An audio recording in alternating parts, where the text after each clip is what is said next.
distintas y no tengo el tiempo suficiente para explicarlo con detalle, pero básicamente lo que Jesús está diciendo aquí es que la unidad entre el Padre y el Hijo es tan grande que la presencia de Dios donde Jesús está implica necesariamente que el Padre también está ahí.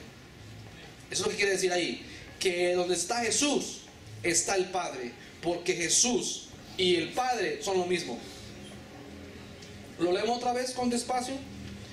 Si me conocieseis, también a mi Padre conoceríais, y desde ahora le conocéis y ya le habéis visto. Felipe dijo: Señor, muéstranos al Padre y nos basta. Jesús le dijo: tanto tiempo hace que estoy con vosotros y no me has conocido, Felipe. El que me ha visto a mí ha visto al Padre. ¿Cómo pues dices tú, muéstranos al Padre? ¿No crees que yo soy en el Padre y el Padre en mí? Las palabras que yo os hablo no las hablo por mi propia cuenta, sino que el Padre que mora en mí, Él hace las obras.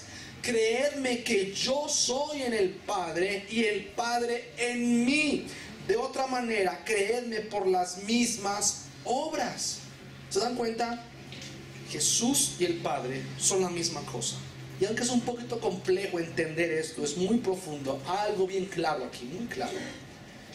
Que Jesús no solamente revela al Padre. Recuerden que nadie conoce al Padre sino el que descendió del cielo, Jesús. Jesús nos mostró al Padre. Pero Jesús no solamente reveló al Padre, sino que al mismo tiempo hace posible una comunión íntima con el Padre, aquí y ahora. ¿Qué quiere decir con esto? Que tú y yo vamos a casa del Padre. Un día estaremos en la casa del Padre, la morada que Él preparó. Pero mi hermano, ¿sabes qué es lo más grandioso? Que desde ya aquí ahora, podemos disfrutar del enorme privilegio de conocer al Padre. El enorme privilegio de tener comunión con el Padre por lo que Cristo hizo en la cruz. Más adelante dice el versículo 20: en aquel día vosotros conoceréis que yo estoy en el Padre y vosotros en mí. Bueno, el versículo 20: y yo en vosotros. El que tiene mis mandamientos y los guarda es el que me ama. Y aquí viene lo más grandioso: y el que me ama será amado por mi Padre, y yo le amaré y me manifestaré a él. Le dijo Judas, no Iscariote, dijo: Señor, ¿cómo es que te manifestas a nosotros y no al mundo? Respondió Jesús, le dijo: el que me ama, mi palabra guarda, y mi Padre le amará, y vendremos a él y haremos morada con él.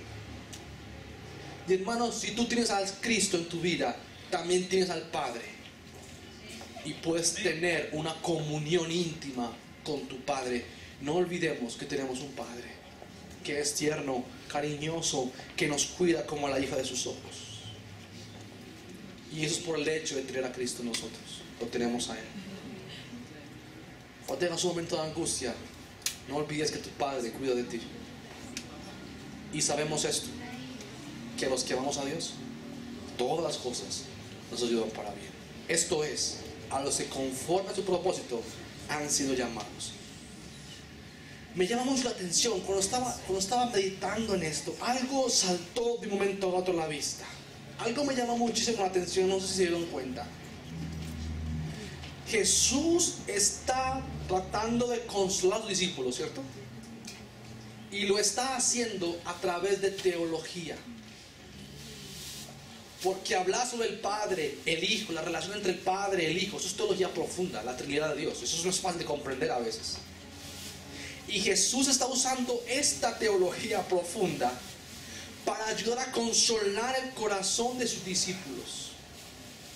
Hay gente que va a consejería, entonces tiene un problema, una aflicción, tiene una dificultad. Y el pastor llega con la Biblia y le abre la Biblia y comienza a darte como a compartir algunas verdades para ayudarte en tu dificultad. Hay gente que he escuchado que mismo rechaza y no me venga con teología. Yo estoy muy triste. No me venga ahora con eso, mi hermano. La teología, es que aprovecho para decirle que qué bueno sería que usted entrara a la escuela de liderazgo. Qué bueno sería que usted se capacite en la escuela de liderazgo. Porque la teología, mis hermanos, como algunos creen, no es para estudiar en una academia o para decir que soy muy inteligente. La teología no es para que tú digas que sabes mucha Biblia. No, para eso no es teología. La teología es para consolarte, para traer consuelo, para traer paz a tu corazón atribulado, para guiarte. Para eso es el conocimiento de la Biblia. No es para que te hinches diciendo que yo sé mucho y... No. Es para traer consuelo, para indicarte cómo vivir. La palabra de Dios es más que suficiente para todas las cosas. Un problema en tu trabajo, en tu familia, en tu matrimonio, con tus hijos, aquí está la respuesta. No le tengas miedo a esa palabra de teología, ¿no? Porque es Dios mismo, en su palabra revelado, el que te va a instruir. Jesús usa teología para consolar. A mí me parece increíble eso, ¿no? Otro puede haber llegado: discípulos, no lloren, no se preocupen, todo va a estar bien. Y le decía que las reglas a Judas o a Juan. Jesús puede ser agachado: ven, me doy un abrazo. No, llega a decirles: yo soy el camino, la verdad y la vida. Una verdad teológica muy profunda. Y nadie llega al Padre sino a través de Él. No importa la situación que tú estés pasando, confía en Él. Él es tu Padre. Recuerda que Él cuida de ti. Él cuida de ti. Un Padre que todavía en este mundo quiere cumplir un propósito contigo. Y eso nos lleva al último consejo que Jesús da aquí, para terminar en el versículo 12 de Juan 14. De cierto os digo, el que en mí cree, las obras que yo hago, él las hará también, y aún mayores hará, porque yo voy al Padre. En este texto no está refiriéndose a los discípulos. Dice: el que cree en mí. Es cualquiera, ¿no? El que cree en mí. Muchos han interpretado mal este texto, diciendo que lo que quiere decir es que los cristianos, o las personas que creen en Jesús, harán milagros más extraordinarios que los que Él hizo. Muchos creen que el texto dice eso, y harán cosas mayores que yo, harán más grandes. Y creen que habla de milagros, que los hijos de Dios haremos milagros o señales más extraordinarias que las que Jesús hizo. Y eso no quiere decir el texto. En ninguna parte está hablando de milagros. Mire, solamente en el Evangelio de Juan se encuentra esta breve lista de milagros. Mire, Jesús convirtió agua en vino, capítulo 2. Jesús sanó a la distancia al hijo del oficial, capítulo 4. Jesús sanó a un paralítico de nacimiento, capítulo 5. Jesús alimentó a 5,000 personas con 5 panes y 2 peces, capítulo 5 también. Jesús caminó sobre las aguas, capítulo 6. Jesús sanó a un ciego de nacimiento, capítulo 9. Jesús resucitó a Lázaro después de 4 días de muerto, capítulo 12. ¿Cómo podemos decir que harán cosas mayores que yo? No habla sobre milagros. Levante la mano quien de aquí ha levantado un muerto después de 4 días. ¿Ninguno? Ahora, ¿eso no quiere decir que Dios haga milagros? Por supuesto que Dios hace milagros. Y Él sana como quiere y hace lo que quiera porque es Dios. Pero lo que este texto está diciendo no es sobre milagros.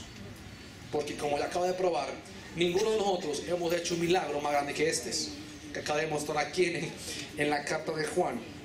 Aquí es muy evidente que Jesús no está dando de milagros. Entonces, ¿a qué se refiere? ¿Qué significa que tú y yo haremos cosas más grandes que Él? ¿Qué quiere decir esto? Para la respuesta, veamos el versículo 10. Estoy terminando. Versículo 10. Jesús le está respondiendo a Felipe, ¿cierto? ¿No crees que yo soy en el Padre y el Padre en mí? Las palabras que yo os hablo, no las hablo por mi propia cuenta, sino que el Padre que mora en mí, Él hace las obras. Lo voy a leer otra vez despacio. ¿No crees que yo soy en el Padre y el Padre en mí? Las palabras que yo os hablo, no las hablo por mi propia cuenta, sino que el Padre que mora en mí, Él hace las obras. Uno esperaría, por la lógica del razonamiento, que Jesús dijera algo como esto: las palabras que yo os hablo, no las hablo por mi propia cuenta, sino que el Padre que mora en mí, Él me dice lo que debo de hablar.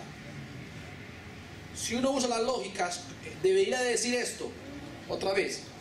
Las palabras que yo os hablo, no las hablo por mi propia cuenta. ¿De qué está hablando? De palabras. Sino que el Padre que mora en mí, uno debería decir, Él me dice lo que debo de decir, porque está hablando de palabras. Pero no dice eso. ¿Qué dice? Las palabras que yo os hablo, no las hablo por mi propia cuenta, sino que el Padre que mora en mí, Él hace las obras. Entonces, ¿qué quiere decir? Que haremos cosas mayores que las que Él hizo. Quiere decir que Dios está haciendo su obra en el mundo por medio de las palabras de Cristo. Cuando Jesús habla, es el Padre quien habla. Es lo que dice ahí. Las palabras que yo hablo, no las hablo por mi propia cuenta, sino que el Padre me da para que las hable. Lo que está diciendo ahí es que ahora que Jesús se va, queda una pregunta muy grande, ¿no? ¿Qué va a suceder con el plan de redención? ¿Dejará Dios de obrar en el mundo cuando Jesús se vaya? Por supuesto que no. Ahora que Jesús va al Padre, los discípulos harán mayores cosas. ¿En qué sentido? Porque cuando Jesús estaba ahí físicamente, la presencia, sigan con cuidado, la presencia de Dios se limitaba ahí. Ahí estaba Jesús, no más. Pero cuando Él se fue, por su Espíritu, mora en cada uno de sus hijos. Y estando en cada uno de sus hijos, entonces predicará el Evangelio por todo el mundo. Y toda persona de toda lengua, tribu, nación, raza, piel, va a creer el Evangelio, porque su iglesia y su Evangelio se extiende por todo el mundo a través de sus hijos. Por eso mayores cosas haremos que Cristo. No en el sentido de milagros, sino en el sentido, mi hermano, de que Cristo tiene que primero morir para completar la obra. Y cuando Él murió y resucitó y fue al cielo, los apóstoles tenían la imagen completa de la redención y comenzaron a predicar el Evangelio. Mayores cosas haremos porque tú y yo, ahora Cristo no está físicamente, pero está en cada uno de sus hijos. Y se ha esparcido la palabra del Evangelio por todas partes. Por eso cosas mayores que las que Él hizo haremos.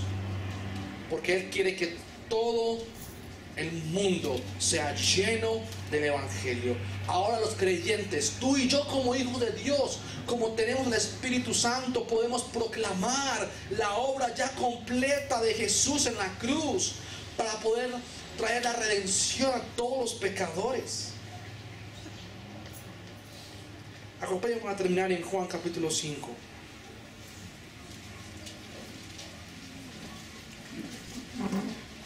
Perdóname si grito, pero me emociono. Juan 5:20. Pero hay otros que gritan más que yo, entonces, bueno. Juan 5:20. Porque el Padre ama al Hijo y le muestra todas las cosas que Él hace. Y mayores obras que estas le mostrará. Una vez más. De modo que vosotros os maravilléis. Porque como el Padre levanta a los muertos y les da vida, así también el Hijo a los que quiere da vida. 24. De cierto os digo, el que oye mi palabra y cree al que me envió, tiene vida eterna y no vendrá a condenación, mas ha pasado de muerte a vida. De cierto os digo, viene la hora, y ahora es, cuando los muertos oirán la voz del Hijo de Dios, o sea, el Evangelio predicado por sus hijos, y los que la oyeren vivirán. Vivirán. Mire, Jesús se pasó 3 años predicando siempre lo mismo. Y el día del aposento alto solamente eran 120. 40 días más tarde, el apóstol Pedro predica el Evangelio, y en un día se convierten 3,000 personas. Mayores cosas que estas haríamos en su nombre. ¿Me hice entender? ¿Me hice entender? Ok. Porque el Evangelio es el único medio, es el único instrumento que Dios dio para alcanzar los pecadores. Solamente la palabra de Dios es viva y eficaz, no tus opiniones. Cuando están en 70, mañana en reunión 70, pues no sabían los líderes de la iglesia, mañana a las 6:45. Mañana voy a compartir sobre esto. La palabra de Dios es viva y eficaz, no nosotros. Solamente la palabra de Dios puede convertir pecadores en santos. Solamente la palabra de Dios puede dar vida a los muertos. ¿Usted recuerda aquel pasaje de Ezequiel 37? Dios le dijo a Ezequiel: Ezequiel, ¿qué ves? Yo veo un valle grande en manera de huesos, están secos y muy secos. ¿Podrán estos huesos, Ezequiel, vivir? Señor, yo no creo, pero si tú lo mandas. La palabra de Dios es poderosa. Entonces Dios dijo a Ezequiel: Ezequiel, profetiza sobre los huesos secos y vivirán. Y Ezequiel comenzó a profetizar la palabra de Dios sobre los huesos secos. ¿Y qué pasó? Los huesos secos comenzaron a juntarse unos con otros, salió tendones, salieron músculos, salió piel, salió huesos, músculos, piel, y se formaron personas. Dice que fue un ejército grande en manera. La palabra de Dios es lo único que trae vida a los que están muertos, nada más. Por eso, mi hermano, lo quinto que Jesús nos dijo aquí en este consejo es: cuando estés atribulado, cuando estés angustiado en problemas, recuerda que Dios te escogió para que prediques el evangelio, para que seamos sal y luz de esta tierra. Dios nos eligió para que podamos llevar su palabra. Predica de Cristo. No predica de ti mismo, predica de Cristo. Predica de Cristo. Predica de Cristo. El evangelio es lo único que puede salvar al hombre. Nada más. Nada más. Ni conferencia de motivación personal, ni cómo conseguir tu mejor vida ahora. No, nada de eso va a salvar al hombre. Lo único que puede salvar al hombre es la predicación del evangelio, que se centra en la obra redentora de Jesucristo por nuestros pecados. En tu célula, en tu familia, en tu casa, en tu estudio, en tu trabajo, predica de Cristo. Dios te eligió para que prediques de Cristo. Él te llamó, como iglesia nos llamó para que predicáramos de Cristo. Y Dios promete que si tú te tomas la tarea de hacerlo, Él te va a proveer todo lo que tú necesites para que lleves a cabo esa tarea. Termino el versículo 13 de Juan 14.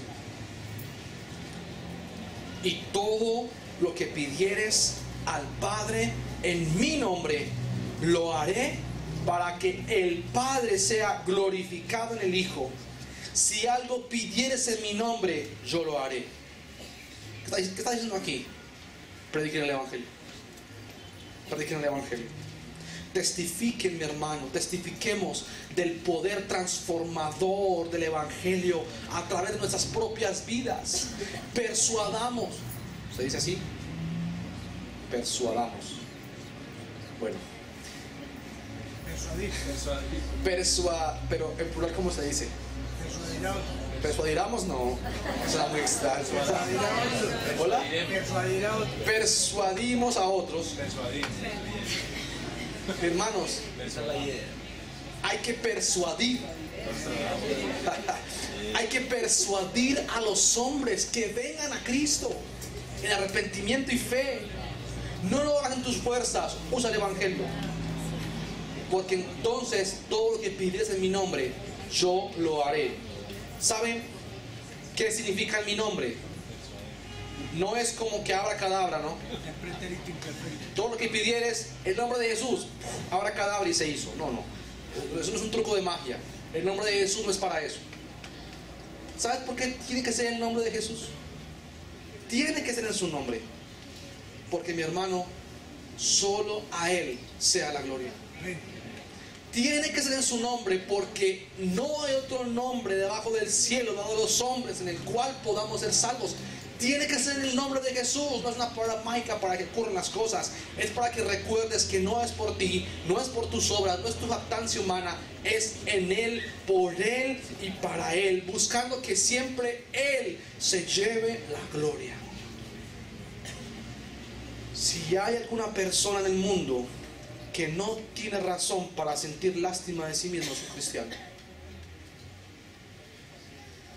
Porque tenemos moradas,